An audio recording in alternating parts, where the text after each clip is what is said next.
अस्सलामुअलैकुम dear students. तो आज के इस लेक्चर में एक्सरसाइज 5.4 10th क्लास मैथ की जो न्यू बुक है नेशनल बुक फाउंडेशन की, आज इसकी एक्सरसाइज 5.4 को स्टार्ट करेंगे और इसी लेक्चर में मैं एक्सरसाइज 5.4 को कंप्लीट करवाऊंगी।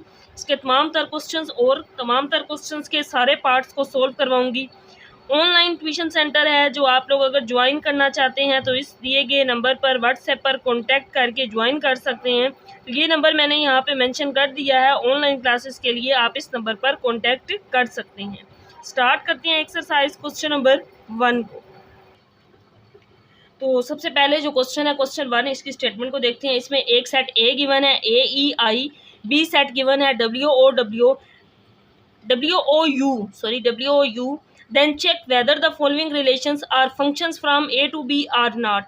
तो यहाँ पे ये रिलेशंस गिवन है, ये A to B फंक्शन है या नहीं है। तो हमें कैसे पता चलेगा फंक्शन है या नहीं।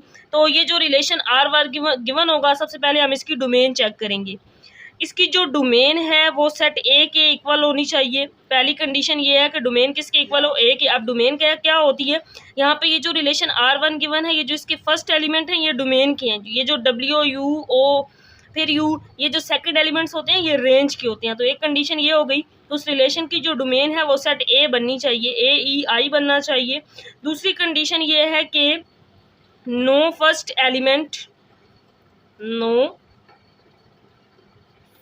एक दफ़ा मैं इसको लिख लूँ फिर एक्सप्लेन करती हूँ। No first element of order pair is repeated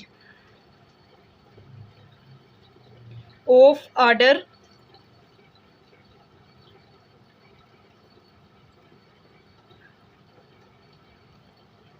तो सेकंड कंडीशन ये है कि no first element of order pair is repeated. ये जो ऑर्डर पेयर है, ये एक ऑर्डर पेयर, ये दूसरा, ये तीसरा, ये चौथा, ये जो ऑर्डर पेयर है इसका ये जो फर्स्ट एलिमेंट है ये रिपीट नहीं होना चाहिए, वो दोबारा नहीं आना चाहिए। अब इन क्वेश्चंस को सोल्व करते हैं तो मजीद ये कॉन्सेप्ट क्वेश्चंस में भी क्लियर हो जाएगा। R1, सबसे पहले हमने इसकी डोमेन चेक करनी है, क्या वो सेट ए है, AEI, और फिर अगेन AEI डोमेन में है लेकिन ए यहाँ पे रिपीट है। नो फर्स्ट, हमने डेफिनेशन देखी है फंक्शन की, no first element of order pair is repeated. ये जो ऑर्डर पेयर है इसका पहला एलिमेंट रिपीट ना हो, बट यहाँ पे तो ए रिपीट हो गया है, इस वजह से ये फंक्शन नहीं है। तो जस्ट इसके आंसर में हमने नो लिख देना है, यानी कि ये फंक्शन नहीं है।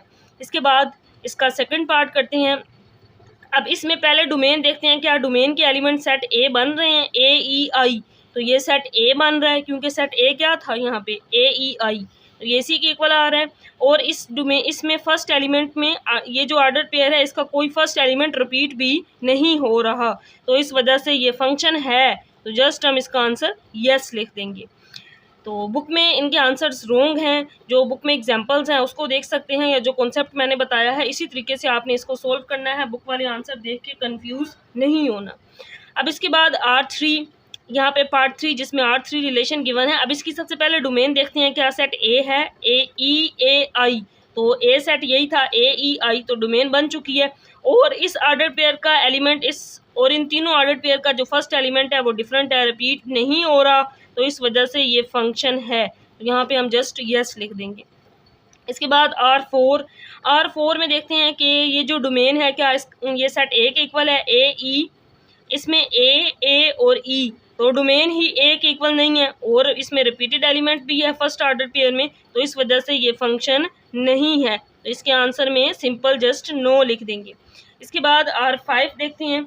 R5 डोमेन के एलिमेंट AIE, तो ये सेट ए के इक्वल आ रहे हैं और इसमें कोई रिपीटेड फर्स्ट एलिमेंट जो है वो रिपीट भी नहीं हो रहा, तो इस वजह से ये फंक्शन है। तो इसके आंसर में यस लिख देंगे।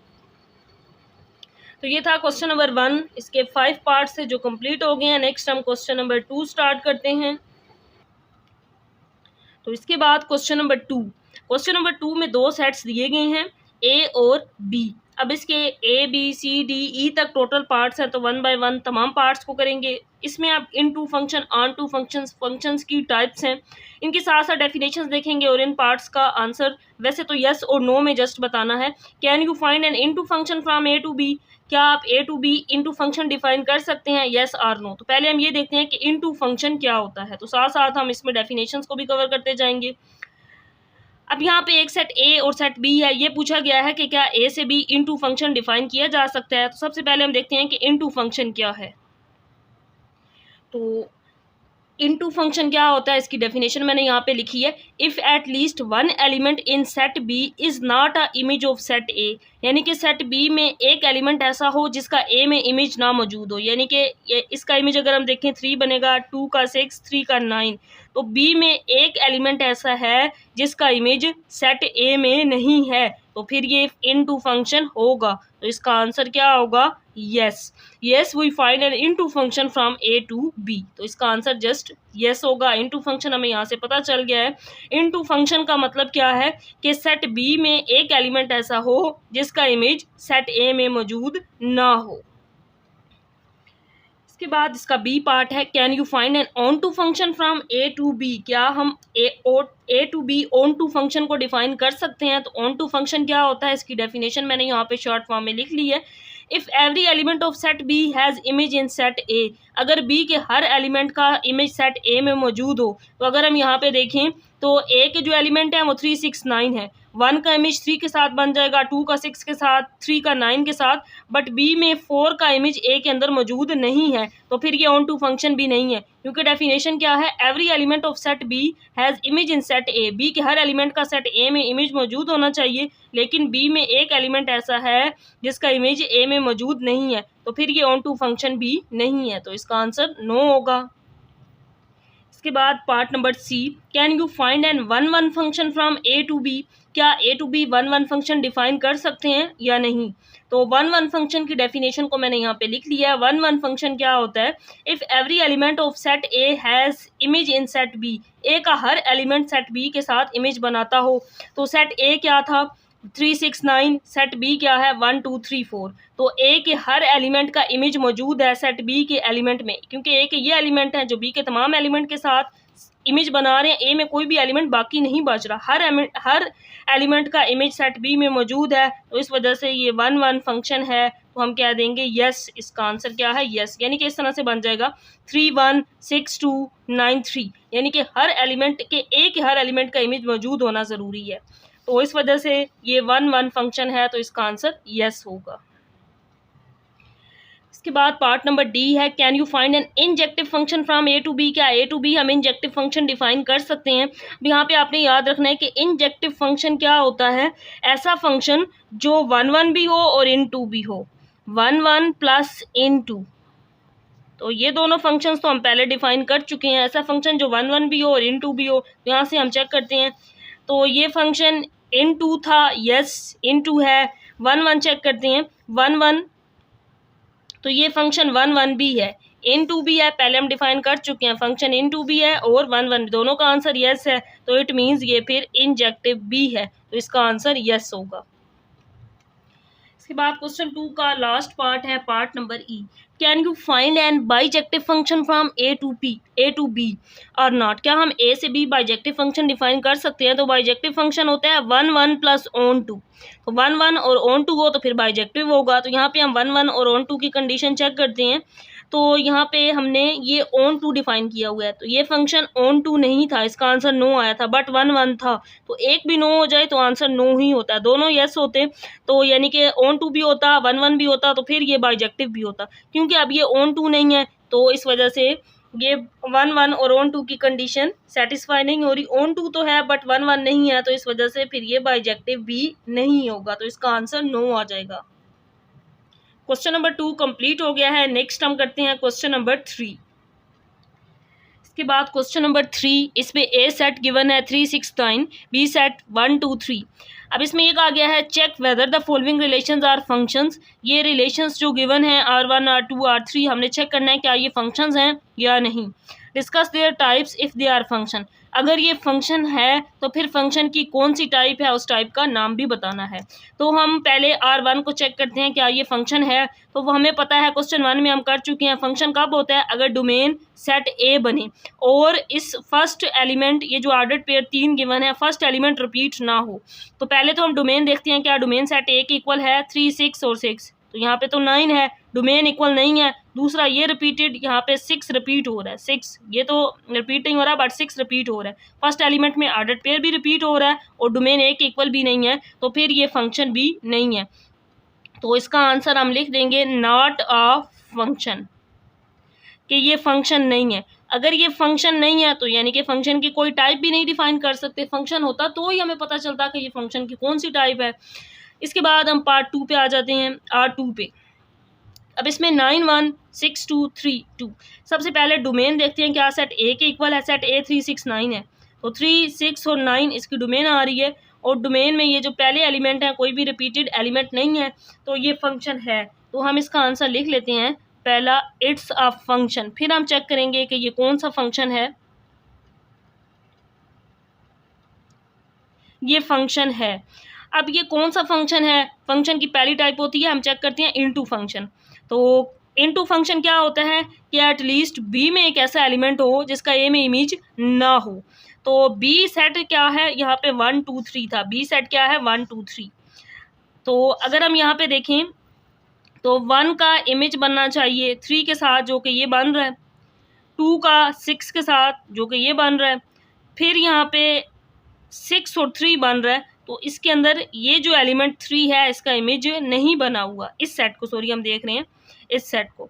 तो ये इस तरह से बना हुआ है 9 1 6 2, और फिर यहाँ पे 3 3 होना चाहिए था, लेकिन यहाँ पे 3 और 2 आ गया है। यानी कि सेट बी का एक एलिमेंट ऐसा है जिसका सेट ए में इमेज मौजूद नहीं है। तो इस वजह से ये फंक्शन की कौन सी टाइप है, ये फंक्शन की इनटू फंक्शन है, इनटू वाली टाइप, इनटू फंक्शन हम इसको कहेंगे। ये फंक्शन है और कौन सा फंक्शन है, इनटू फंक्शन है। अब इसके बाद इसका पार्ट नंबर 3 करते हैं। पार्ट नंबर 3 में अब सबसे पहले डोमेन देखते हैं, क्या सेट ए के बराबर है 3 6 और 9, डोमेन में कोई एलिमेंट रिपीट भी नहीं हो रहा, सेट ए के इक्वल भी है, तो ये फंक्शन है।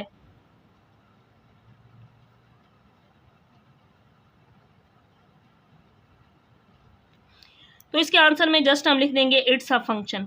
अब ये फंक्शन की कौन सी टाइप है ये चेक करना है हमने। तो इसके अब हम इसको कैसे चेक करते हैं, तो यहाँ से हम चेक करते हैं। हमने 2 डेफिनेशंस पढ़ी थी, 1 1 और ऑन टू, तो हम उसी को चेक करते हैं। 1 1 क्या होता है, क्योंकि हमने ये जो सेट्स बने हुए हैं ना इनको चेक करना है। तो यहाँ पे जो पहला इमेज बन रहा है R3 में, अगर आप लोग इस पे फोकस करें तो ये 3 और 3 ये बन रहा है, फिर 6 और 6 का 1 के साथ, फिर 9 का 2 के साथ।